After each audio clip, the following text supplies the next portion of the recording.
Hello, good morning, magandang umaga or magandang hapon, magandang gabi. Ngayon, mga kabayan, may ayusin tayong ano, microwave oven na ang kanyang brand ay American Home. Dinala ito ng may-ari noong nakaraan linggo kasi hindi ko lang nagawa kaagad kasi guys, kabayan, bumili pa ako ng ng ganito. May order kasi ako sa Lazada. Kasi ito guys, grounded na to. Itong na to. Ito. Tinanggal ko siya. Ayan guys, kung makikita nyo siya, ayan. Tanggal na siya. Ito, grounded ito guys. Kabayan, grounded yan. Kaya hindi umiinit yung ating tubig na nilalagay dyan. Saka itong kanyang high voltage na fuse, na rin siya, busted na. Pakita ko sa inyo yung busted guys na fuse dito. Ito yun ito yung tinanggal ko rito sa sira na to. Ito yung may sira na isang pyesa niya, yung kanyang high voltage fuse. Tapos bumili ako guys ng bago na high voltage fuse. Ito siya, yan. Test ko, titignan ko, papakita ko sa inyo guys kung bakit hindi na to gumagana. Sandali lang. And guys, kumuha ko ng ng tester, analog tester. Ito guys, kasi sinasabi kong sira na to kasi hindi na to, wala na siyang resistance.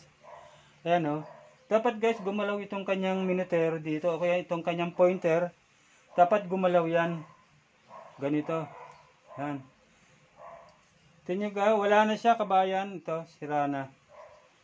Kikita nyo pasensya na kayo guys, hindi ko maitutok yung camera kasi wala akong cameraman. Solo flight lang tayo. Yan, try kong sa inyo pakita yan. Ayan wala siyang palo. Ito yung bago, pakita ko sa inyo yung bago. Yan, ayan pumalo siya, kita nyo ba guys? Yan, pumalo. Ayan, nakapalo siya. Yan, meron siyang resistance. Ito yung bago, binili ko. Ikakabit natin to rito. Dito natin ilalagay sa kanyang lalagyan dito sa box. Meron siyang case dito, ito. Lalagay natin to.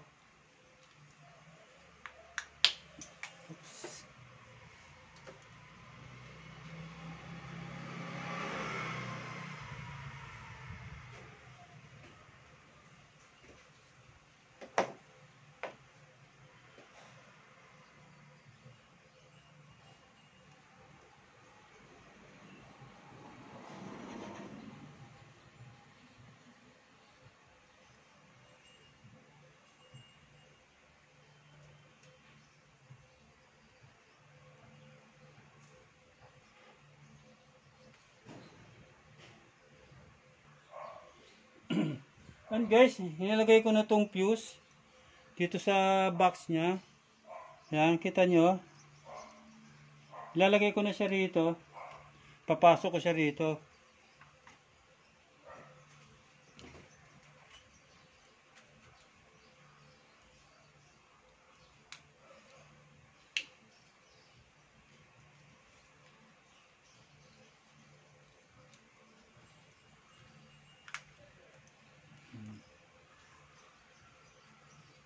Tapos ilalagay natin doon sa loob, dito sa loob nito.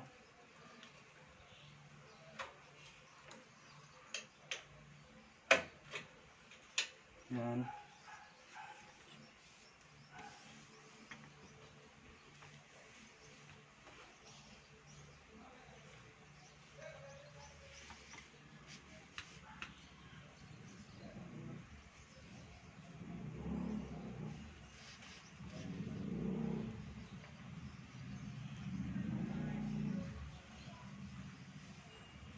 Yan.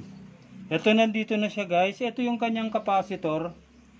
At tinest natin to. Okay naman siya. Good naman may ang resistance niya. Saka yung kanyang diode. Ngayon ilalagay na natin siya rito.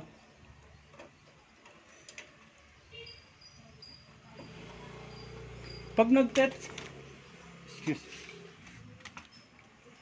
nag-test nga pala kayo guys nitong tong capacitor, be sure na discharge nyo siya kasi malakas yung kuryente nito. Yan. Dapat na-discharge yan. Susundutin nyo lang yung dalawa ritong terminal. Yan, pwede na yan dyan. Kasi malakas yung kanyang kuryente. Kaya dapat i-discharge nyo muna bago nyo i-test. Huwag nyo nga hawakan guys kasi may kuryente siyang naka-imbak dyan. Kaya dapat naka-discharge siya. Yan. Ngayon, ang gagawin naman natin dito, itong tinanggal ko na ito. Meron akong binili na guys sa Lazada. Kararating lang ngayon. Ito.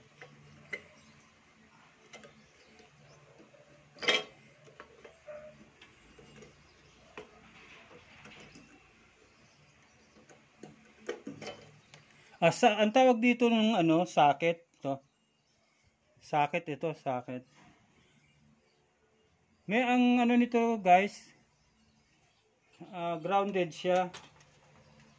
Ito.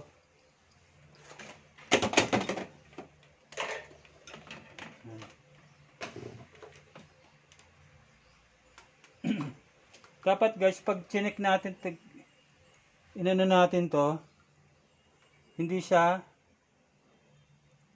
mawala siya ng resistance to. Dito yung nag-grounded to. Ayan, nakita nyo? Yan o.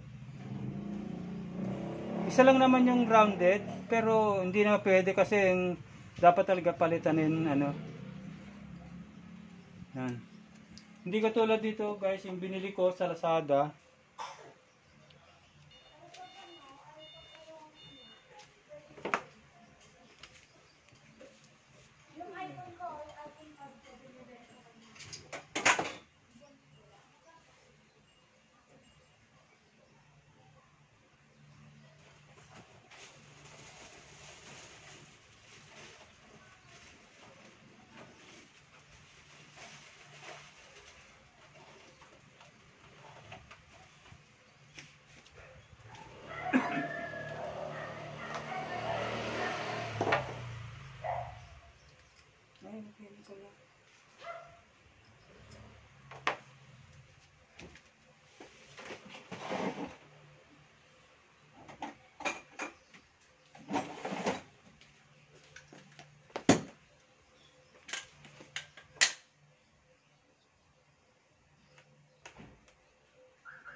tatanggalin ko lang muna dito.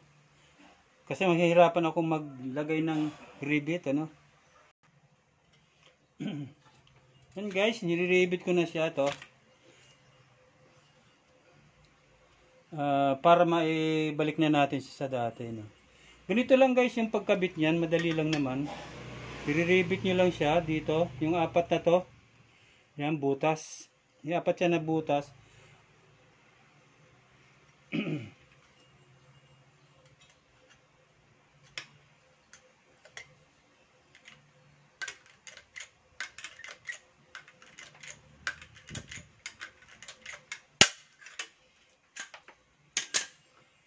Ayan. Okay na siya guys, oh. Babalik na natin siya rito para mai-tornilyo na natin.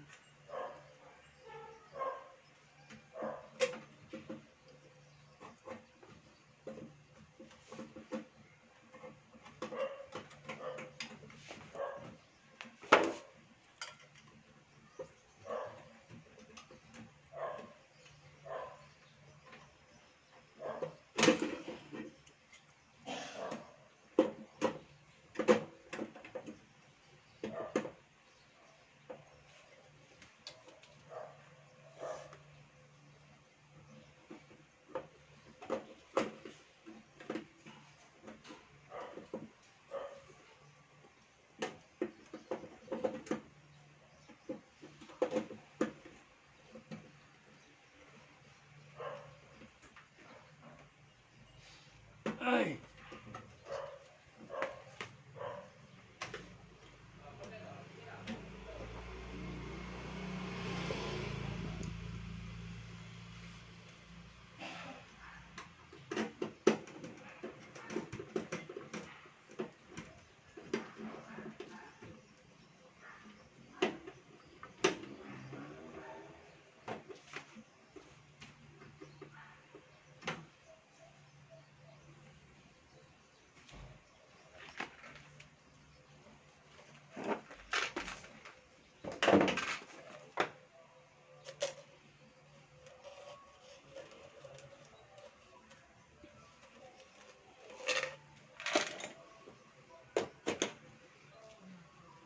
Dalawa yung tornilyo nito guys, dito.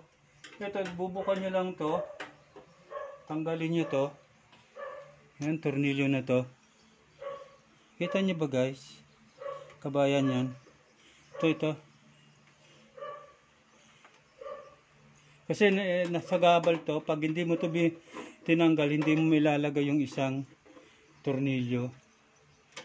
Yan. Ngayon, bubukahan mo itong ganito.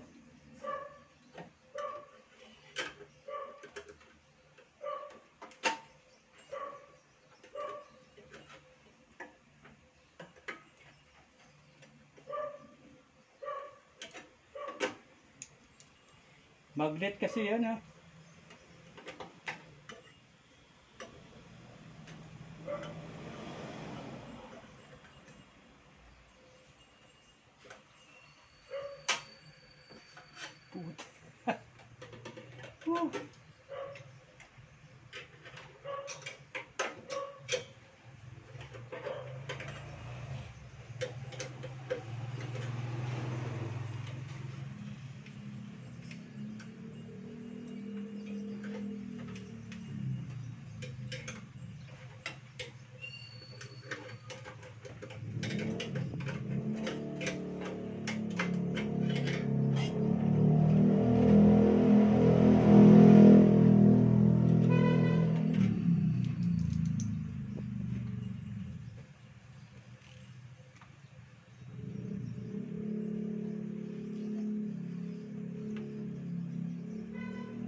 Ngayon guys, i-ano natin to rito.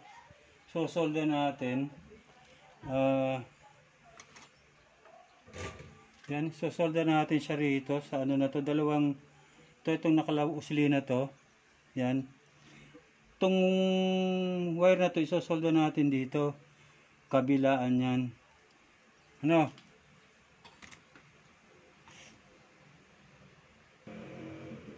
Yan guys, isosolda na. Kasolda na siya. Kabilaan to.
Yan.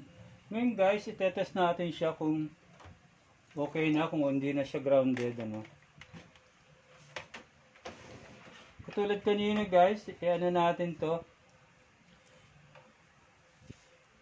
Itong dulo ng test rod natin, nilagay natin dito sa isang linya, sa isang terminal nitong ano na to, socket. Tapos, ground natin dito. Ayan guys, wala na siya. Wala na siyang ground, no?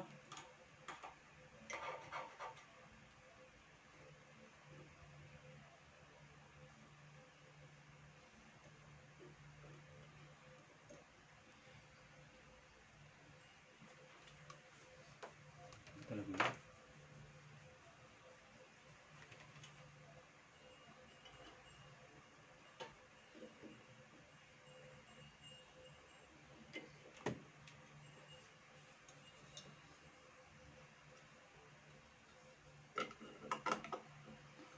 Tatakpan na natin siya nito.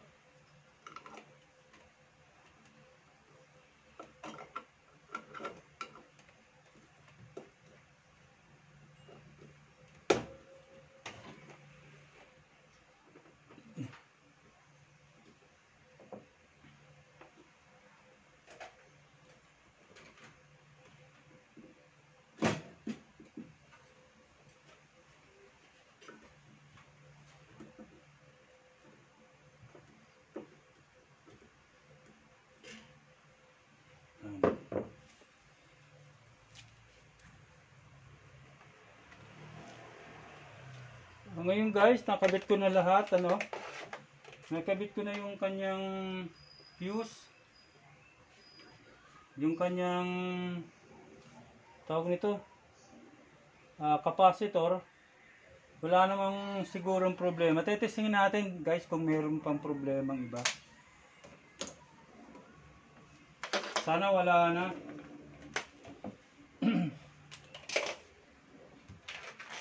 Ang problema nito, wala siya guys na init, hindi siya umiinit. Yan.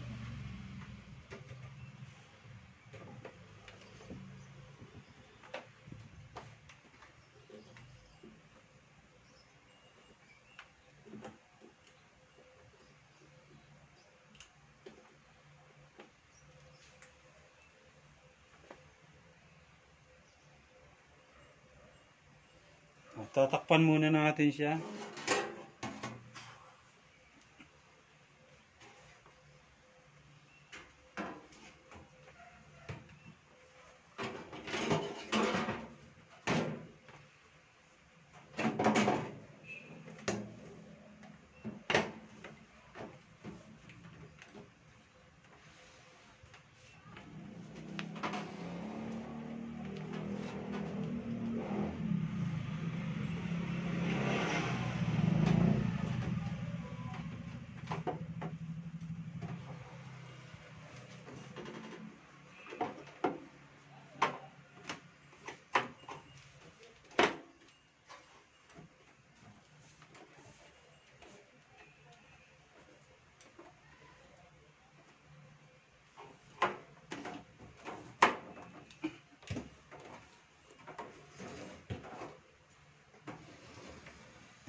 Kukuha lang ako ng tubig guys.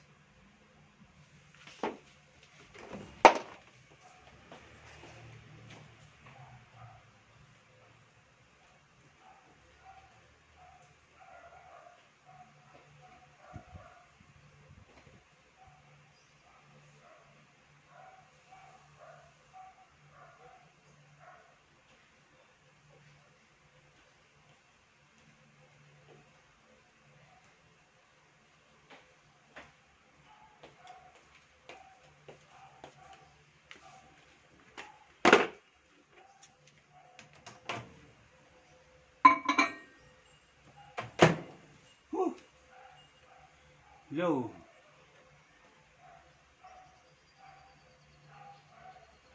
Nasa medyo na natin. Tapos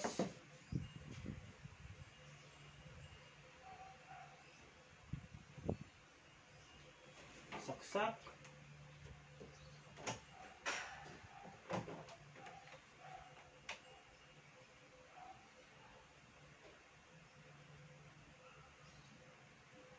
Timer.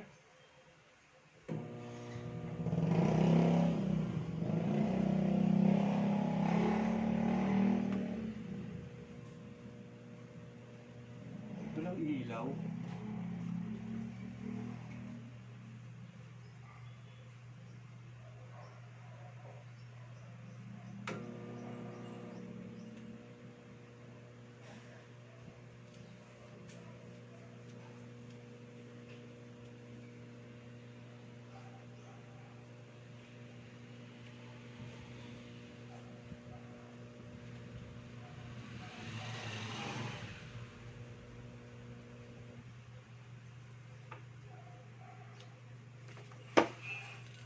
Meron.